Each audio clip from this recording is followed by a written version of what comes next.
दलित समाज सर्व समाज कांग्रेस पार्टी आयोजित जे 24 तारीखे आईना बुटलेगरोना साथ सहकारथी પોલીસે અને એમના પરિવારોએ એક લોકશાહીનો અવાજ દબાવવા માટેનું જે કામ કર્યું એને વખોડવા માટે આજે રેલી કાઢી છે। આજે બંધારણ દિવસ પણ છે અને બંધારણમાં વાણી સ્વતંત્રતાના અધિકારો આપેલા છે।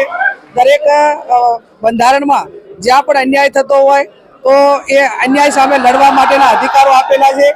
જિગ્નેશભાઈ મેવાણી સામે એક પોલીસ ડિપાર્ટમેન્ટ એ લોકશાહીની અંદર અવાજ દબાવવા માટેનો કૃત્ય કરતા હોય તો આ બાબતને અમે વખોડી કાઢીએ છીએ અને પોલીસનું કામ કાયદો અને વ્યવસ્થા જાળવવાનું છે।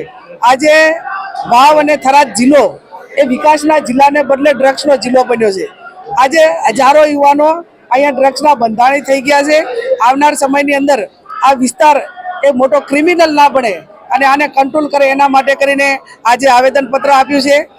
પોલીસ ડિપાર્ટમેન્ટને પણ એમની પાસે અપેક્ષા રાખીએ કે તમે જે આ દારૂ ડ્રગ્સ અને તમામ કેફી પદાર્થોના હપ્તા લ્યો છો તો યાદ રાખજો કુદરતને કે દેર હોય અંધેર ના હોય કાલે બપોરે તમારા દીકરાઓ આ રવાડે ચડશે અને એ ટાઈમે ખબર પડશે। મારી પોલીસની સ્ટાફની જે બહેનો હોય કે જે સ્ટાફ હોય એમની પાસે પણ અપેક્ષા રાખું કે જે નાની નાની ઉંમરે જે મહિલાઓ વિધવા થાય છે અને એના પરિવાર બરબાદ થાય છે અને પરિવાર બરબાદ થાય છે ત્યારે સમાજ વેરવિખેર બને છે અને એના કારણે અનેક સાઇડ ઇફેક્ટ થતી હોય છે અને એ બધું ન થાય એના માટે કરીને આ વિસ્તારમાં કાયદો વ્યવસ્થા જળવાય અને તમામ કેફી પદાર્થોનું જે વેચાણ થાય છે ખુલ્લે આમ થાય છે હપ્તા લઈને થાય છે ના તો અમારા ધ્યાનમાં આવ્યું છે કે અહીંની પોલીસ તો માત્ર ઉઘરાણી કરે છે।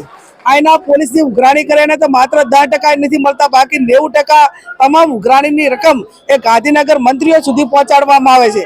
ત્યારે મંત્રીઓને સરકારને પણ કહેવા માંગુ છું કે કદાચ તમે પૈસા એ દરેકના પૈસા જરૂરી હશે એવું માનીએ પણ જે આ એક ગરીબોની હાયના પૈસા અને એક ગરીબ સમાજોને બરબાદ કરવાના પૈસાના હપ્તા તમે લ્યો છો તો તમને કુદરત પણ નહીં છોડે।